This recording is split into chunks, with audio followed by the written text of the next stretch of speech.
The topics and opinions expressed on the following show are solely those of the hosts and their guests and not those of W4WN Radio, its employees, or affiliates. We make no recommendations or endorsements for radio show programs, services, or products mentioned on air or on our web. No liability, explicit or implied, shall be extended to W4WN Radio, its employees, or affiliates. Any questions or comments should be directed to those show hosts. Thank you for choosing W4WN Radio. Are you ready to take a journey? Let's connect with the healers of the world. It's that time. It's time for the Language of Healing on W4WN Radio and Talk 4 TV. Now here's your host, Dr. Nicole Fortin. Hello and welcome to the show. This is the Language of Healing and I'm your host, Nicole. And today is inspired by the holiday season and revisiting some things from the past, looking at where we are now, and what might we want to create more of in the future. And we have some very special guests with us today. It's kind of a bit of a holiday miracle, I shall say. And I can't help but really reflect at this time of year on a dear teacher of mine who left such an impression in my life and in my world, changed my whole world, really taught me how to integrate and observe like just life events, things unfolding, how to manage my emotions, how to create more miracles in my life. And her name is Kay Michaels, and let's just welcome in our guests today because these people are also very dear and near to my heart. We of course have the Pipe Man helping us in the sideshow. I just want to bring on the other guests. I'm surprising you that we have guests today. So we have Lynn Ann Hilderman. Hello. And then in the background of the audio, we have Dan Michaels. Hey there. Hey. Yes. So today is revisiting the timeless tale of A Christmas Carol. I'm always reminded of that around now, the ghosts of Christmas past, present, and future.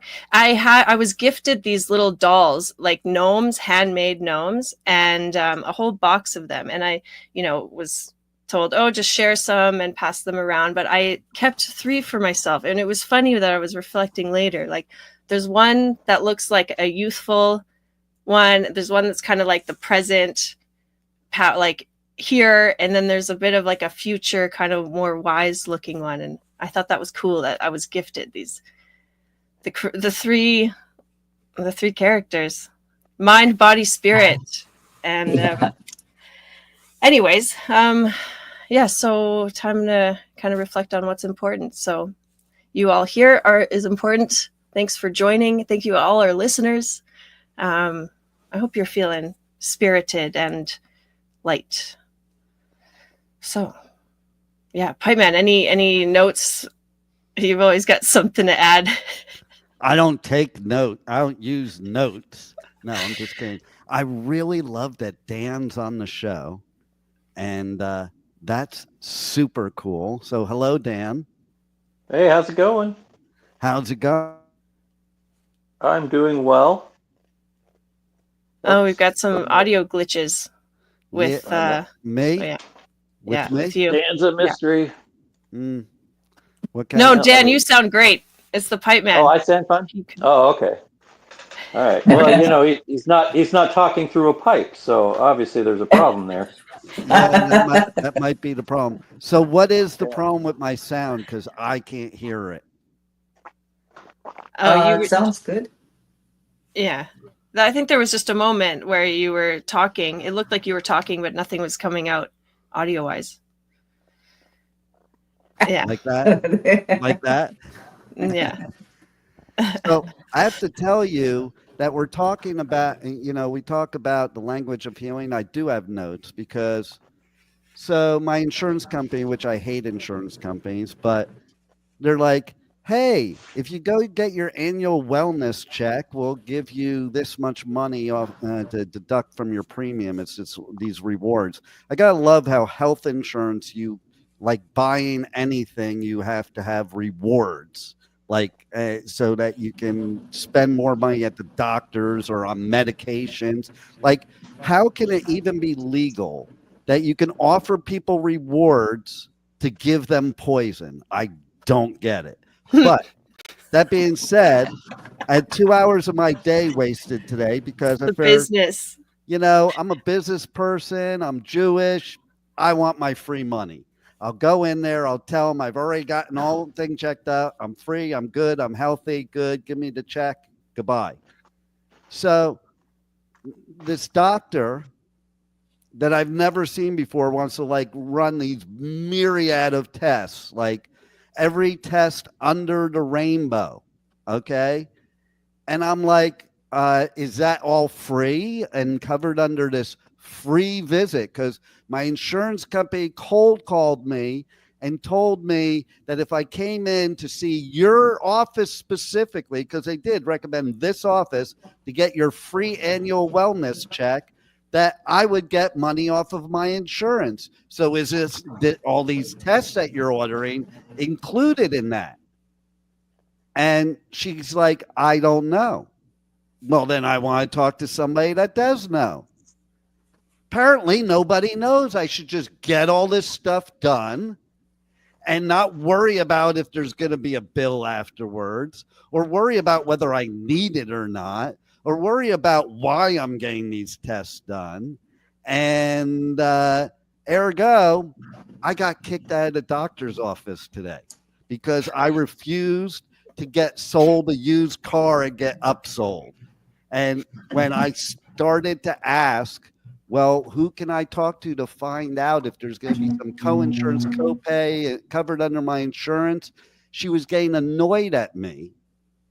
And then she ended up finally just trying to browbeat me. The doctor, like a hardcore salesperson, browbeat me into upselling this stuff. I'm like, I told you, I have already had all these tests done this year. I don't need them done again at all.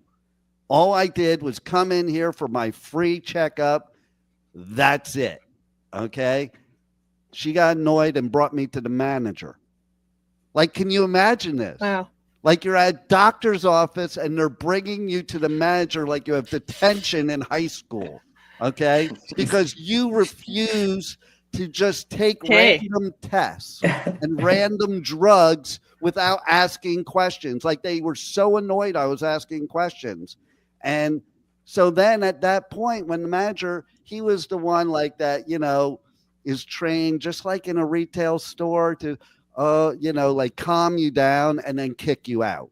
And that is what happened. Basically, he tried to calm me down and they walked me towards the exit. Like no checkout, no rest of the exam. Mm-hmm. Like no insurance savings.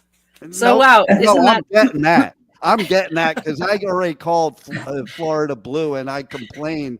Like, okay, you know what they told me? This is the problem too. Okay, like people don't ask questions. They don't look at anything. You know what they asked me, or what they told? What did they say? They wanted to run a whole bunch of cancer tests. I'm like, I don't have cancer. I don't need a bunch of cancer tests. Okay. And then how do you know? How do you know you don't have cancer? Everybody has cancer. Well, Everyone. That's true. You're absolutely all correct. The time. We all have cancer cells all the time. So they're going to find it. That's the whole point.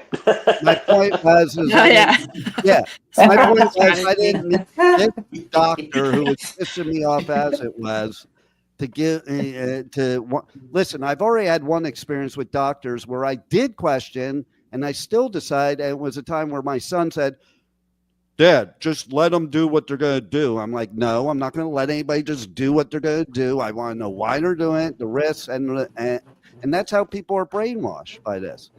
They already messed me up because I was having a heart attack and they caused me to have a second heart attack with their great advice. So yes, you have to be your own advocate. You have to speak up for yourself. And at this time of the year, they're preying on people. You know what they said to me?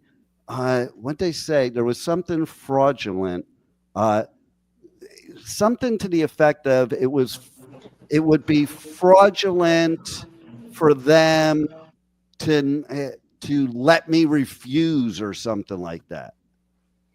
I'm like, yeah, I don't think so. I don't think it's Wow. So this is it's interesting business strategies, because Right? that's, it's quite possible that they're in together with the insurance, and they any absolutely are. little bit of information that can be collected. I mean, but it's also kind of valuable if you can get the plethora of tests and see comparison wise. And I'm okay with the tests, yeah, but I already had them, and I didn't need to spend $2,000 to $3,000 out of my pocket to have it done again a month later. That's my point, and I tried to tell them that. Mm-hmm. It's valid. Interesting. Well, we have a whole nother Here system. we are on the language of healing, right? And how do we go about getting the appropriate information to support our healing and our wellness? It's a good point to be your own advocate, because you should be educated and take charge and, know what's going on with it all, so that's. Well, and it's true. Everybody's different. So another perfect example, she says to me, well, what drugs are you on after the heart attack? I'm like, I'm on aspirin. That's it. And well, you're required to take certain drugs. Well, my cardiologist doesn't require me, so I guess it's not required. And no, you're not required. We have our own human bodies. We can decide what we want to do. Maybe I'd prefer to do some cupping than take some poison. Just saying. Mm-hmm. Yeah, or there's so many other aspects, like like it's not just the physical, it's your environment, it's your mental state, your spiritual state, how you kind of move through all of those, navigate all of those things. Something physical could show up and now you're kind of like, disturbed a little bit, and how do you find center point and really anchor into like what it is that you want more of. So Dean, that's you shared this experience that happened to you, and there's maybe so much information coming in at once there. So what is it like, what is important to you about that? What's important to me is that they shouldn't be used car salespeople. They should be people that are servicing the public and helping people in need with their health, not creating customers and repeat customers. And that's what it's become, and it's like, it's interesting because, we talk about, other places with healthcare, yet like Costa Rica, a third world country, I have gotten the best healthcare I ever got, and it would cost me $0.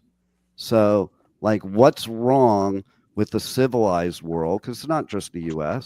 What's wrong with the civilized world that we have to look at human beings as customers for drugs and medical procedures instead of healing them?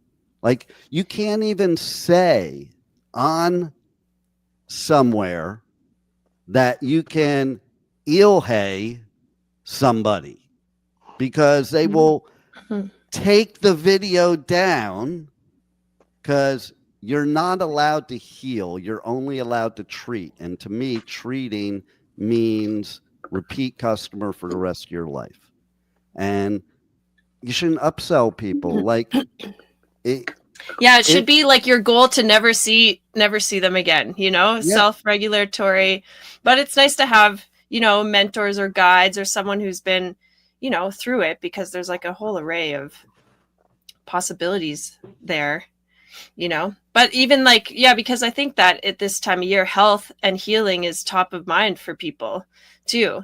And it's when we need it most, with the least amount of stress. Like there's like this undertone of like things I mean, number one, we go more inward, you know, when with the darkness and the coldness. So you're a little bit more like confined, you know, maybe things are a bit closer to you, like in the sense that like things slow down a little bit and you have to reflect a little more. And it's like what you do with that.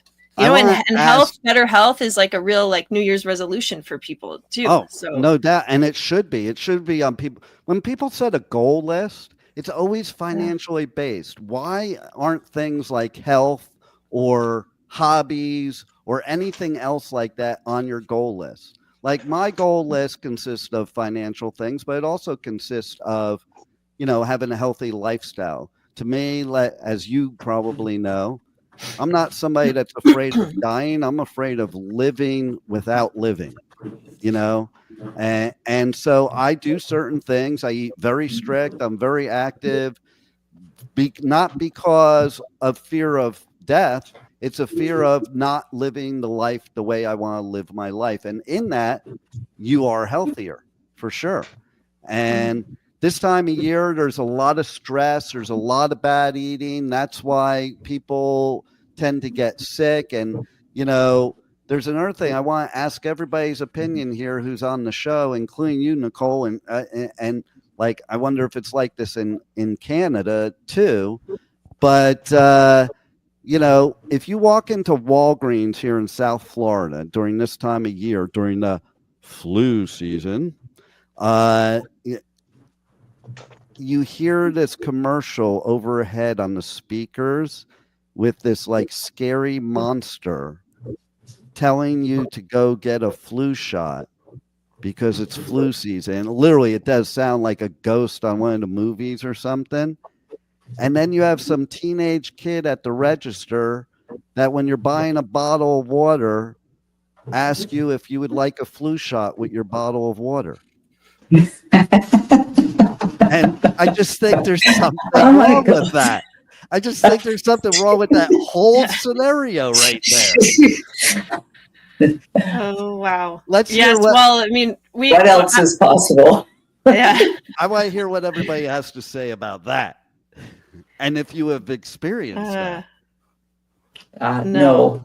Not to that degree. Yeah. But I mean, if you go into your doctor's office, they might say, oh, hey, while you're here, would you like that's the appropriate place. Yeah. That seems like an appropriate way. And it's appropriate for them to say, hey, have you had your flu shot? I don't think it's appropriate to have some commercial that sounds like it's a Halloween commercial trying to scare you into doing it while the teenager that is probably getting D's in his health class or her health class in high school is telling you should get a flu shot. I think there should be laws against that. To be honest, they can't sell you alcohol. Why can they sell you drugs? I mean, I think there's like a little bit of conflict of interest when you measure up people's health and well-being to like monetary gain. You know, I get that. Like, it's just like there is, you know, some part because there's like your expertise that goes into it. Like it should be, you know, well compensated, but I think that there's, I don't know, so many the change so many occurred other factors. In 1971. I say the change occurred in 1971. Tell us about 1971. That. I want to hear what Dan has to say. In 1971, Richard Nixon was the president of the United States. He was also a U.S. Navy veteran that served during World War II, and he was friends with Henry J. Kaiser of Kaiser Aluminum. And the Kaiser companies built ships during World War II to carry troops, transport ships. They call them Liberty ships. They would build them in like less than 3 days. You know, they had shipyards in Puget Sound. They had shipyards on the East Coast, and they invented the idea of the Health Management Organization, where they recognized that if they kept their people healthy, they wouldn't be out sick. And so they had doctors and nurses on staff at the plants if people were not feeling well. And prior to 1971, every town, every county had a hospital that was run by the government. Basically, it was a county hospital, right? And the reason that worked is because at that time and prior to 1971, it was illegal for hospitals and drug companies and insurance companies to be run on a for-profit basis. They had to be nonprofits. Now, that doesn't mean they didn't make money. It doesn't mean people didn't get paid well, but they were not shareholder-driven profit machines. They were nonprofits. And Henry J. Kaiser came to his buddy Richard Nixon and asked for a rule change that allowed his HMO to be for-profit. And that was the beginning of the end. And so since that time, the American health system, which you should really just call the American medicine system because there's no health involved in it, is run like a dental office. Where dental offices, they didn't want to be a part of health insurance. They wanted their own separate thing because they are totally profit driven, always have been. Oh yeah. So that's where that came from, and that's where the change occurred, is when we allowed corporations to profit off the ill health of others. And so when you have the incentive being the sicker you are, the more money I make, there is no incentive to make you well again. Yes. And anyone who says otherwise is a heretic. And so, unfortunately, the solution is just incredibly simple, and all you have to do is look at how humans evolved, what our guts look like, and what our teeth look like to tell you that we're here to eat meat for the most part. And a lot of people don't want to hear that, but I have pigs. Pigs are omnivores. They have a cecum, just like a gorilla does, which is a pouch in between their small intestine and their large intestine, where they can store up plant matter and let it ferment a little bit before it get a little more nutrition out of it. Gorillas have that. Pigs have that. We do not. So we cannot ferment plant matter in our guts and get more nutrition out of it. So we traded that for our large brains evolutionarily a long, long time ago. And so if you want to heal yourself, you have to literally do all the opposite things that the doctors tell you. You're not sick because you have a lack of medicine. You're sick because you have a lack of nutrition. Exactly. And there's a reason why we have the flu season. The reason is your liver can store about 500,000 IU of vitamin D in it over the course of the summer. And about time February rolls around, you've run out. Unless you're below the 33rd parallel. In which case, you're in Florida. That's the best description right there. And so you can store up that vitamin D, and you can take a lot of vitamin D, and it's totally safe. Your every cell in your body has a receptor for vitamin D. It's a nutrient and a hormone at the same time. And people don't understand this. I was talking to Nicole last night about the pandemic, and there were hospitals in India where people showed up and they just gave them 600,000 IU of vitamin D via injection and sent them home again, and they were totally fine. Because the typical person who had a bad run with COVID had a vitamin D level of 19 nanograms per milliliter, and the person who didn't have a problem was at 21. But absolutely no one who went into the hospital and presented with symptoms had a vitamin D level that was above 50, which means the people who had it above 50 didn't show up, right? They were healthy enough that they just didn't get sick. And so you want to keep your vitamin D level up around 80 as best you can. And that means you're taking supplements, or you're going to be outside naked, a little bit. Or doing the little perineum sunning. Absolutely. Just get straight to the source. Because Nicole Fortin is the butthole doctor. She brought that. Joking. Well, didn't know that about you. But we have to say that those are all things from experiences that because we can't say anything that's guaranteed unless it's from our own experience. Just a little for entertainment purposes only. Just a little YT disclaimer, that's all. You are it's not allowed to cure people. It's against the law. Well, we can't say that here either, or else we will get knocked off. That word is also I forget my pig Latin. So You're cray. Anyway. So Dan Michaels, you've really you're always someone that's like learning and growing and making the impossible happen.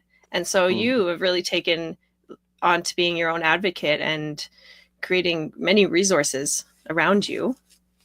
How's well, I know a lot of stuff that no one wants to hear. I'll say that. Yeah. It's a lot. Your ideology is you have to put it in your back pocket if you want to learn how things really work sometimes. So yeah, I think that's like one thing I learned about Chinese medicine is, in studying that, was coming from a Western trained mind and world, and then like, oh, what do you mean there's another way? And I think that's the key to keeping an open mind. And sometimes you have to unlearn everything that you've been taught. And it's almost like cleaning. So you have space for the new and not distracted, to keep the possibilities coming. I want to ask Dan something real quick, going back to Kaiser. Is that why the most popular hospital in Southern California is Kaiser Permanente? And they're the ones that handle cancer. Pretty much all the West Coast. My sister is in Washington State, and she has Kaiser as her medical. Everybody swears by them like that they're their favorite football team or something. It's weird. Well, that's weird. During the pandemic, they were not allowing their nurses to wear their own PPE because it made everybody nervous that they might need to wear a mask or they might need to have something. Because they didn't have enough supplies, they banned people from using their own. And so a lot of their nurses went on strike and got upset, got fired, during that time period. So they're just as crooked as anybody else. They're just very, very large. I mean, my sister waited over a year to get a procedure done that she needed, just lately. And she just had it done like the other day. And it's something that you wouldn't want to talk about in polite company. But she just had to deal with too much business. They have too much business. They have a backlog. There's too much business they have going on. Like, I don't remember being a kid and going to and needing to make a doctor's appointment like a year in advance. Where were you in 1971? I was in New Jersey. Something else happened at the same time, and that was the McGovern report. I don't know if anybody remembers that. But I was a kid. The McGovern report was the basis of the food pyramid, right? Heart attacks started becoming a thing, right, in the late 50s into the 60s and then on into the 70s. And so in 71, Senator McGovern put together a panel, and they were trying to figure out what should people be eating, because obviously something's going wrong, right? And on their panel, one of the aides to one of the senators was a Seventh-day Adventist. And he said, well, why don't we just eat more vegetables and more fruit and more this?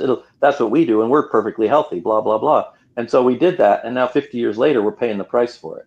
Everybody's sick, And so that was ideologically driven eating, because the Seventh-day Adventists are vegetarian, and they believe that if you eat meat, you're going to inflame your carnal passions and become unreasonable or whatever. And they're right, because if you live on a vegetable diet, you're going to be more docile as a human, a little less aggressive.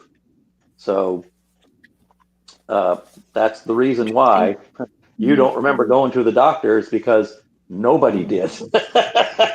You didn't have to. You weren't sick, So. I don't remember going to the doctor and have to make a scheduled appointment week event. My mother was actually a hypochondriac, so I went to the doctor a lot. I was on phenobarbital till I was 6 years old. Woo! Yeah. How did you manage to wake up from that? I haven't been on big pharma drugs since. What? What? I said, how did you manage to wake up from that? I have no idea. It actually surprises me that I can do this show right now after that, to be honest. Wow. Still functioning.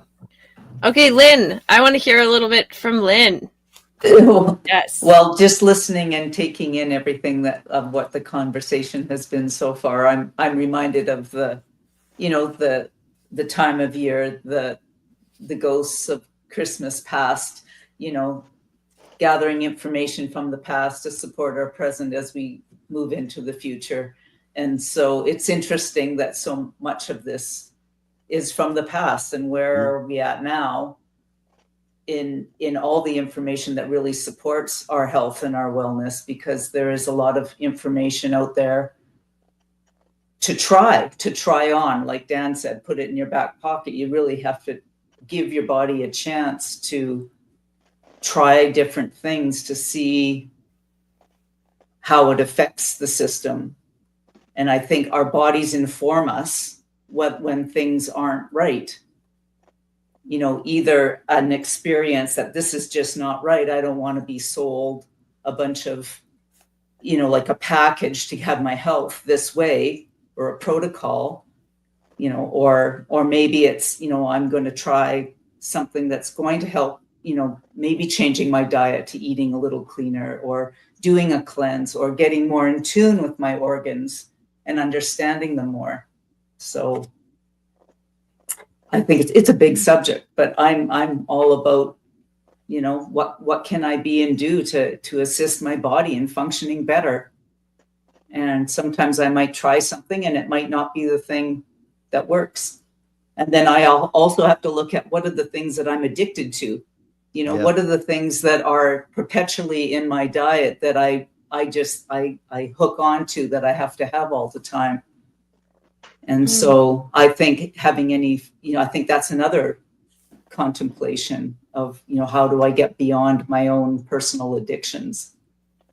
What's interesting, I read something about cheese the other day, real quick, because it was like that it actually protects your liver. You can digest alcohol better, or it's less damaging when you eat cheese. And there's like lots of cheese is an addiction, you know, and some people are like, no cheese, but it's probably. So if you don't drink alcohol, receptors. you don't need cheese then. That's Is that what you're saying? Yeah, It's I guess. only if you're an alcoholic that No. cheese is good for you. No, I'm just kidding. We all need cheese. We all need cheese because fructose is just as damaging to your liver as alcohol is. Yeah. So absolutely. And non-alcoholic fatty liver disease, you know. Speaking of addictions, you know, it's interesting that you should say that, because when I found out, I reversed diabetes in 6 months with just food and supplements. And what I found out is sugar and other things like sugar that, you know, people think causes diabetes is actually the symptom of. The addiction is the symptom of, not the cause of. Like my kids all said, well, that's because blah, blah, blah, because I did. I'm a sugar addict. I'm a carboholic. I'm a chocoholic. If I could eat a chocolate brownie and that was the only thing I was allowed to eat for the rest of my life, I would be absolutely fine with that. You know, but it is like you can't ever get enough of it either when that happens. And so it's like you're feeding the bad things in your body with this stuff. And then it was amazing afterwards when I changed my diet to fix it, when I was reading packages just the other day. I read a package of broccoli and it said sugar in it. And I'm like, for God's sakes. And you don't realize this. Like, you know, when you're younger, before you have something like this or you get educated on it, you don't think about what's in what you're eating. If you think about, does it taste good or not taste good? But the fact of the matter is that, like, who would ever think that there's sugar put in their broccoli or anything else like that? For that, it's in everything because they want us sick and they want to feed us these drugs and they want to feed the addiction. Because to me, sugar is a much worse addiction than any drug. I can tell you right now, as a sugar addict. Sugar's pretty strong one. Yeah. Yeah. I mean, listen. However, our brains function on glucose. Everything breaks down to glucose. So yeah, I guess it's the kind of sugar that we ingest and how our body is, you know, how our body metabolizes it and what is the beliefs that we have around it. And, you know, it really goes into so much more, because if I eat a certain substance and I am feeling a certain way, well, now I'm going to associate that substance with how I'm feeling. And if I'm looking to feel better about something that I'm trying to avoid feeling, then now I'm associating that substance with that. And so that it's so convoluted in our physiology of our thoughts, feelings, and emotions, our perceptions, you know, what we're taking in, what we're metabolizing on the daily, how we're feeling about it. It's a very broad endeavor to unravel the whole way that we metabolize life. And it becomes automatic, really, because like you don't even think about these things that poison your body when the way you were explaining it, but it becomes where you don't even think about it. It just is automatic. Your brain is telling you because of the association, because of the anchors there. You know, that's how I knew I had diabetes. Was one night I was saying that I ate a whole box of Oreos, and I'm not even an Oreo person. I'm not big into Oreos, but I wasn't even thinking about it. I was just sitting there and then it was gone. I was like, there might be a problem. And that, like, if it was a pan of brownies, I would have been, that's normal. But it wasn't normal because it wasn't something I would want. You know, I was eating something I wouldn't want, just like cigarettes. I used to smoke cigarettes. I can't tell you how many times that I noticed towards the end of my smoking that I would pick up a cigarette and be smoking it and not even realize it. Like, and then when I realized it, like, I don't even want this right now. Like, it was like, there were times I did want it. So don't get me wrong. But there were other times where I was like, I didn't even want it, but I was still doing it. Exactly. It's like a habit becomes an autopilot. Yeah, exactly. 100%. You know, and you were talking before about how you notice stuff. And so that was when I did that 6-month thing to reverse my diabetes. I also, before I had lots of gastro problems before then, I cured that with food. And what happened is as soon as I took all of the poisons out of my body, not like, let me take this one out. I took every poison out. Then once I start reintroducing it, that's when I could tell what my body should not consume. You know, when you're fully poisoned and toxic, you don't notice because it's like too much distraction. You know, like the real information doesn't get through. You need to clean. Like yeah. And I think that's part of like the Christmas past part. You know, it's like just taking all of that and showing up today with all of that knowledge and wisdom and experience, and then ideally making better or healthier choices for yourself, more supportive choices for yourself moving forward. And I think that's the trick or the key with people setting like these New Year's goals, or how do you want the year to look? Like most of us, I think, want to grow and expand and be better, do better, together. And like sometimes it doesn't click well because maybe you don't have the space, like it's not an anchored desire.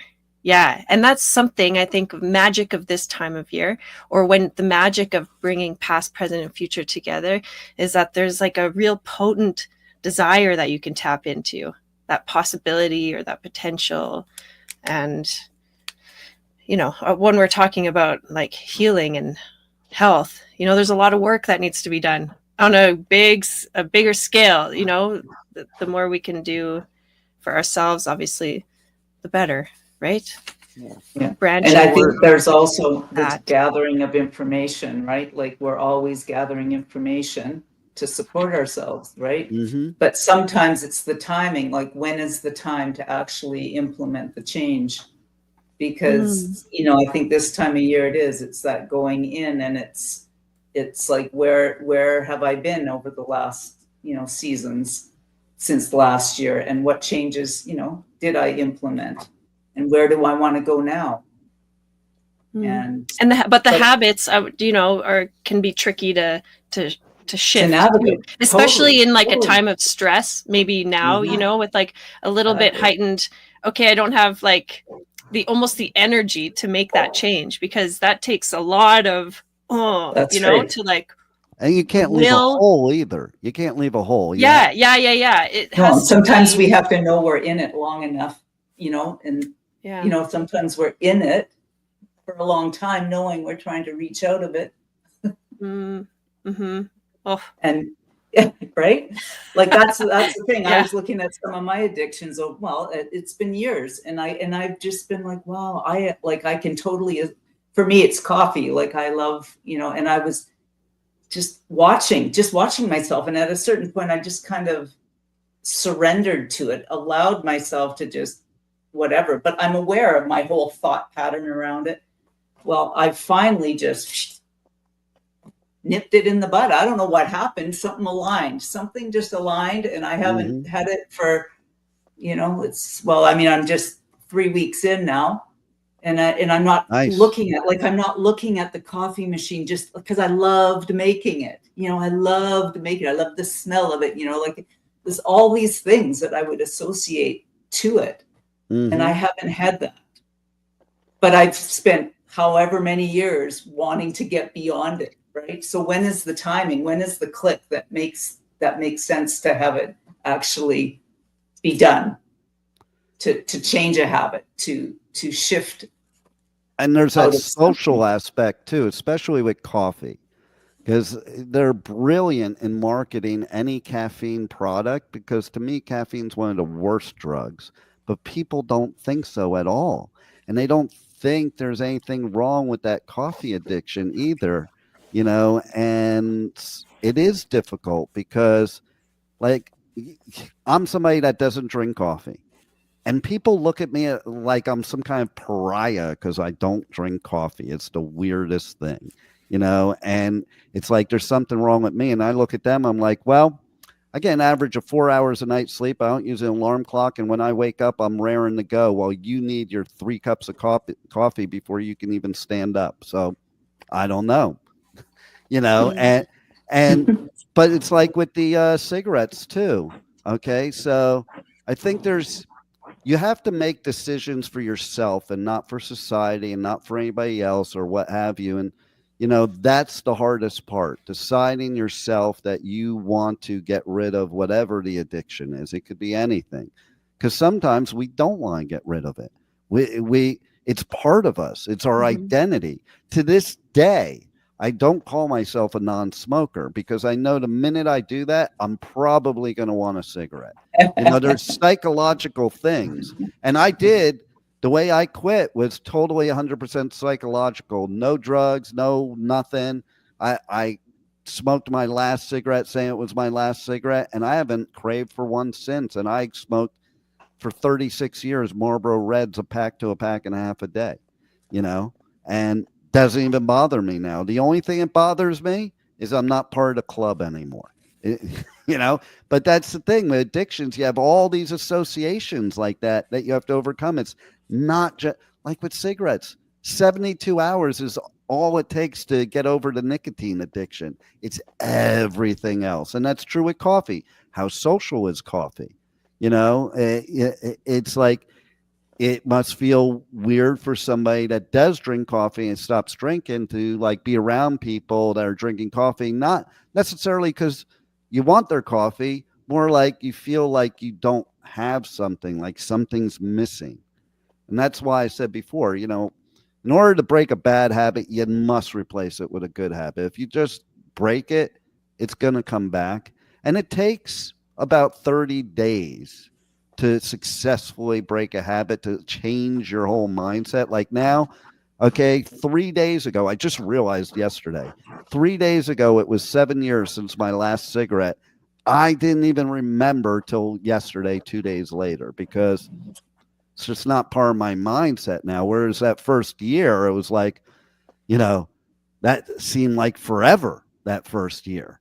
And so I think that's the psychological part too. It is, maybe not putting so much focus on quitting things or focus on using that verbiage, or focus on times and just wake up one day. Talk about Ghost of Christmas Past.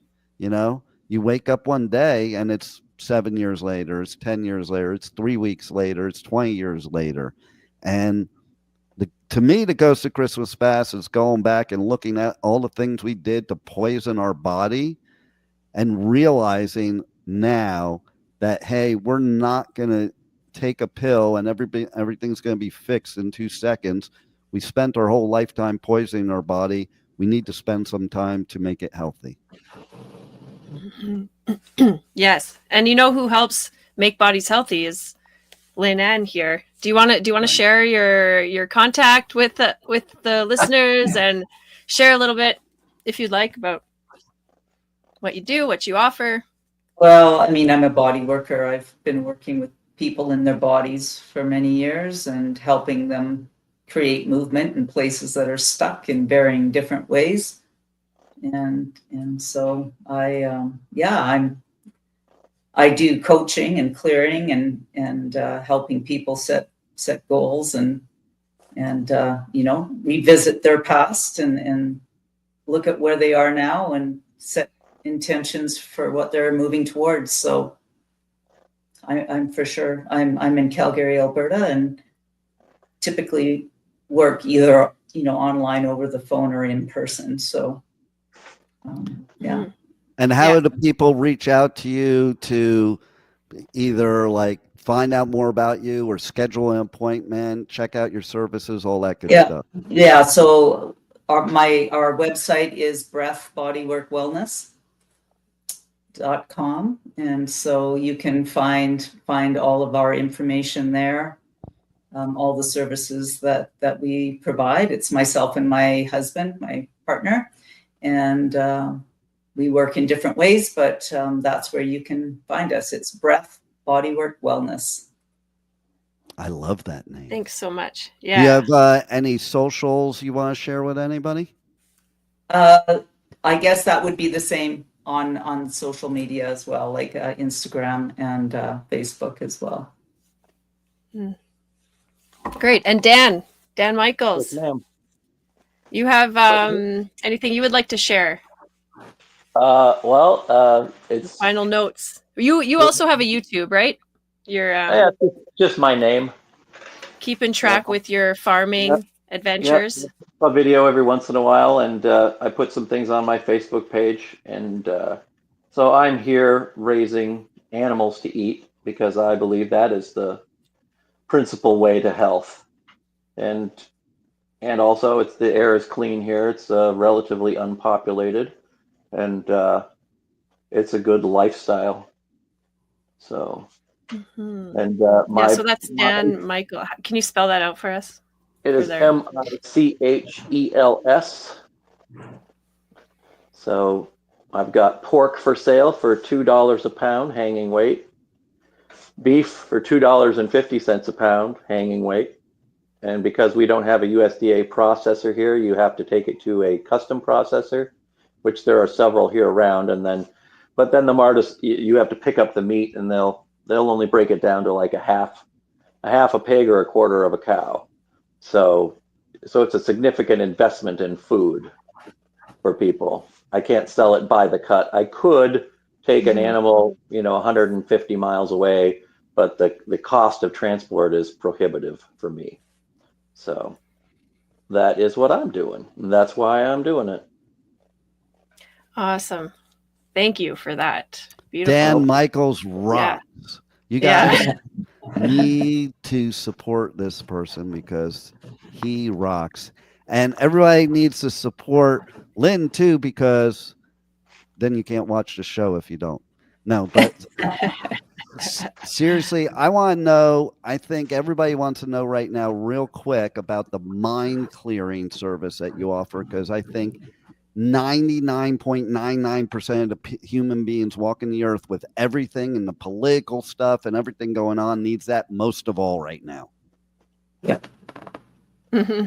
Yes, indeed. Well, yeah, it's clearing and coaching. It's knowing what you want it for, asking for it, showing up, keeping your word, and having a natural attitude of gratitude along the way. Recognizing that you're whole, perfect, creative, and resourceful, supporting yourselves in the highest and best way, and really focusing on what is it that I really desire? How do I want to live my life? Like, what's important to me, and continuing in that way. And so that's what I support people in doing. I facilitate them in really taking a deep dive into who they are, what's important to them, and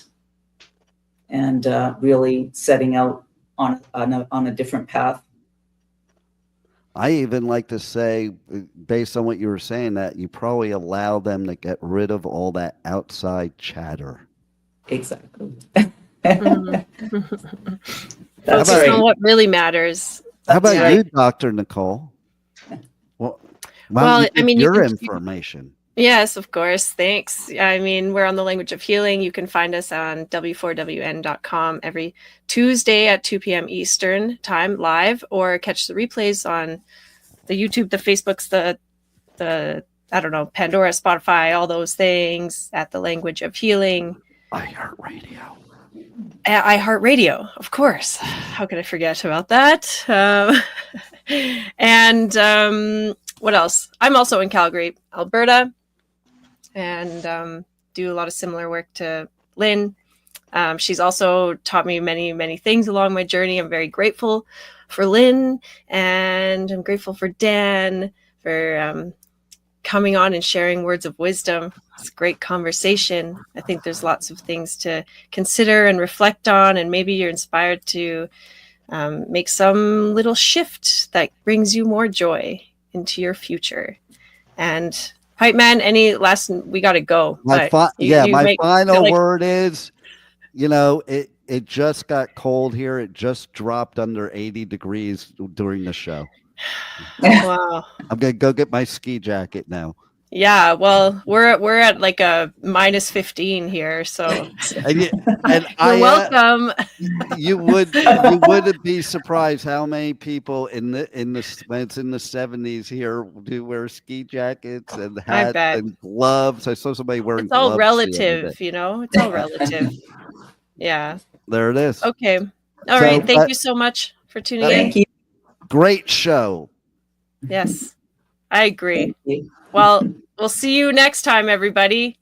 Juan, you can take us off. Thank you. Wow, what a show today. And the journey does not stop here. Come travel the world with Nicole every Tuesday at 2 p.m. Eastern Time as together we become more fluent in the language of healing on W4WN Radio and Talk4 TV. See you next week.